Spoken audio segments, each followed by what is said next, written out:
बिस्मिल्लाहिर्रहमानिर्रहीम। अस्सलाम वालेकुम स्टूडेंट्स, उम्मीद है कि आप सब खैरियत से होंगे। Welcome to my YouTube channel basic English grammar.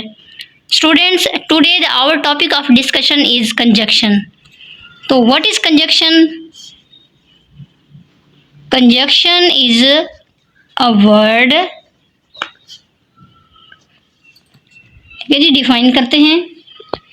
A word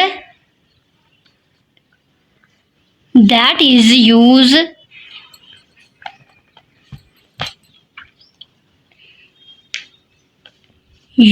to combine or connect two different words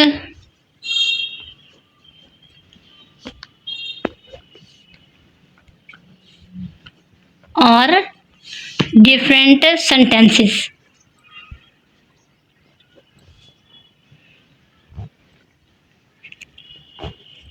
तो जी हमारे पास कंजक्शन एक ऐसा लफ्ज़ है जो दो मुख्तलिफ अल्फाज या जुमलों को जोड़ने के लिए इस्तेमाल हो, तो उसे हम क्या कहते हैं? कंजक्शन, जिसको हम उर्दू में हरूफ अत्फ का नाम भी देते हैं। तो अब हम पढ़ते हैं यूज़ ऑफ फ्यू कंजक्शंस।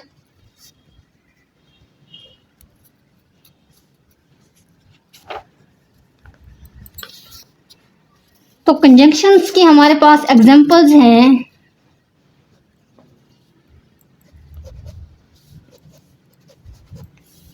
सो हो गया और एज हो गया हमारे पास। तो ये हमारे पास दो डिफरेंट सेंटेंसेस या वर्ड्स के दरमियान में आते हैं, इसलिए ये उनको कनेक्ट कर रहे होते हैं और ये हमारे पास क्या हो गए? कंजंक्शन। इसके अलावा हमारे पास इसकी एग्जांपल है नाइदर, नाइदर और नॉर हो गया, और हमारे पास बोथ एंड हो गया। तो इनको हम मज़ीद डिस्कस करते हैं ब्रीफली, राइट।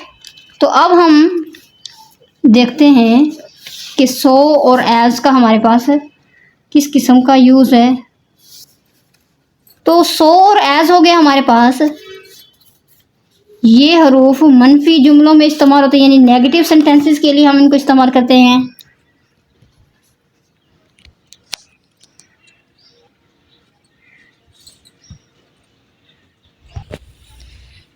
जबकि हमारे पास एज और एज हो गया, तो ये हमारे पास नेगेटिव सेंटेंसेस के लिए भी इस्तेमाल होता है और पॉजिटिव सेंटेंसेस के लिए भी।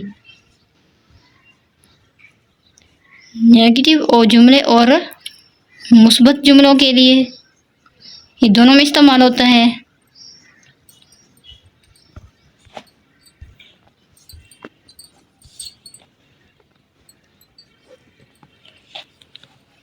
एग्जाम्पल से हम इसको क्लियर करते हैं।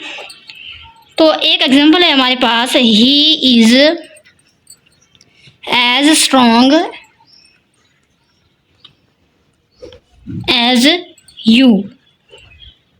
तो यहाँ पर जो हमारे पास ये कंजक्शन इस्तेमाल हो रहा है, तो ये है ये हमारे पास यहाँ पर positive as a positive sentence इस्तेमाल हो रहा है।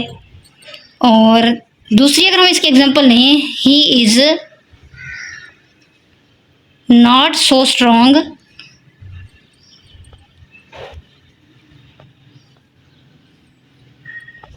As you.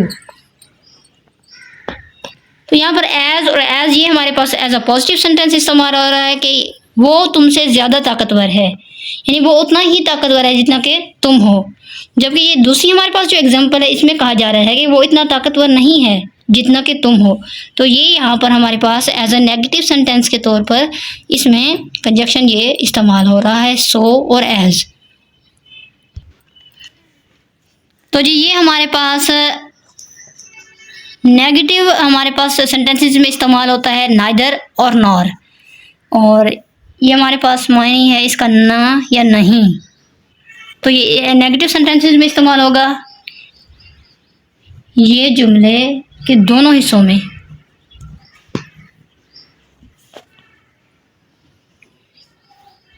मनफी मफहूम देते हैं, यानी कि इसका मीनिंग जो है ना, ये नेगेटिव मीनिंग में आएगा।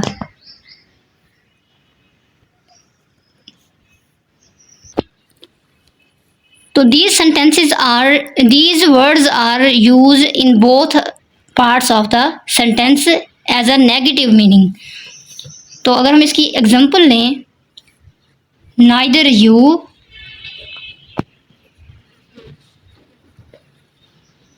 nor your friend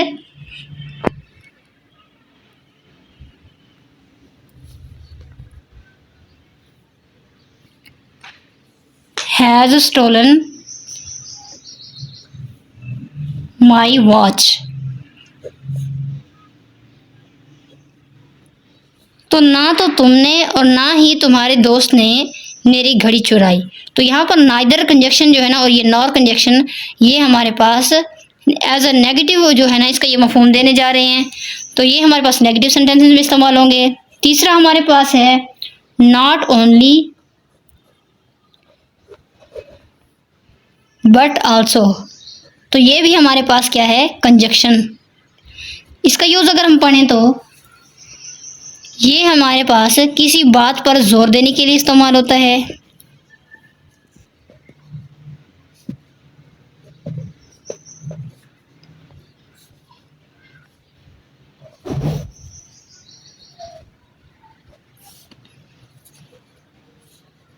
तो इसकी अगर हम एग्जांपल लें तो ये हमारे पास क्लियर हो जाएगा। He is not only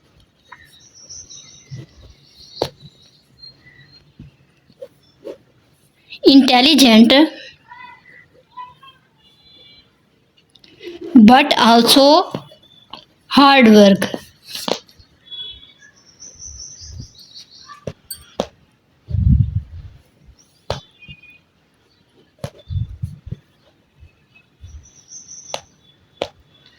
hard worker. तो ये हमें यहाँ बता रहा है कि ना सिर्फ वो ज़हीन है बल्कि बहुत मेहनती भी है। तो यहाँ पर हम उसकी इन क्वालिटीज़ पर जोर दे रहे हैं। तो ये हमारे पास इस तरह के सेंटेंसेस में इस्तेमाल होगा, नॉट ओनली और बट आल्सो। तो फोर्थ हमारे पास टाइप है इसकी बोथ और एंड हो गया।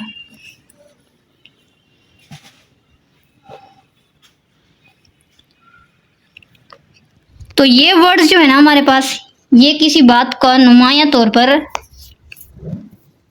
जिक्र करने के लिए इस्तेमाल होते हैं।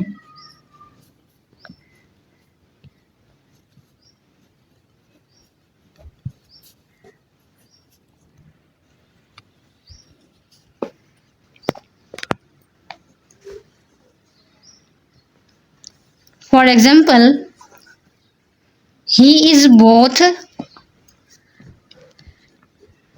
poor and hard working।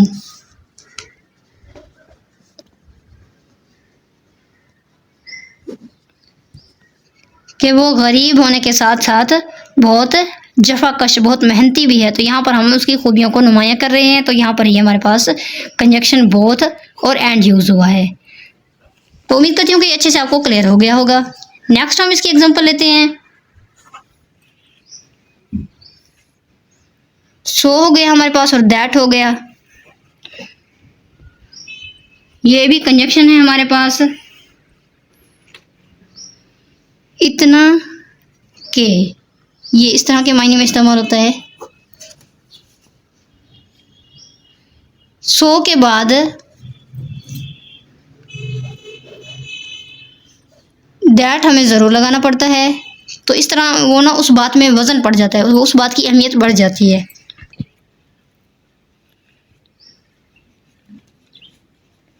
That ज़रूर लगाते हैं।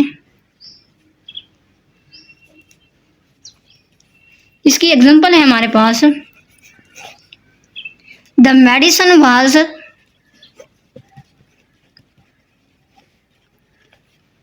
सो बिटर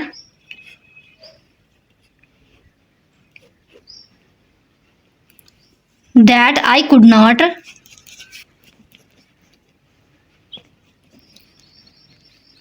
टेक इट।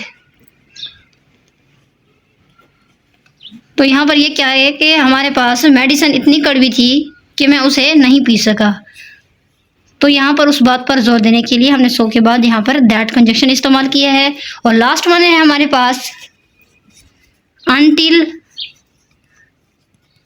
और इसके अलावा हमारे पास हो गया एज लॉन्ग एज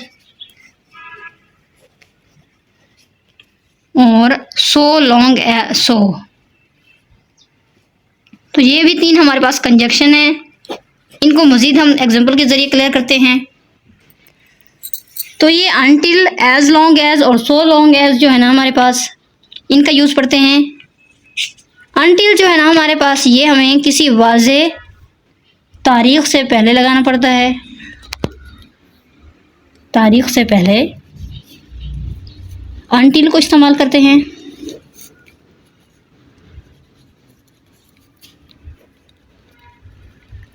जबकि एज लॉन्ग एज और सो लॉन्ग एज हमारे पास जो हो गए सो लॉन्ग शो। तो ये दोनों वर्ड्स जो है ना हमारे पास कोई मुद्दत यानी किसी टाइम पीरियड को शो करते हैं, मुद्दत बयान करने के लिए इस्तेमाल होते हैं।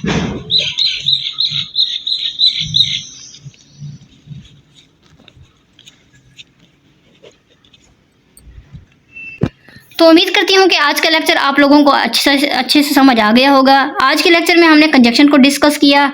मज़ीद सीखने के लिए हमारे चैनल के साथ जुड़े रहिए। हमारे चैनल को लाइक करें, सब्सक्राइब करें और शेयर ज़रूर कीजिएगा। मिलते हैं अगली वीडियो के साथ, तब तक के लिए इजाज़त दीजिए। अल्लाह हाफिज़।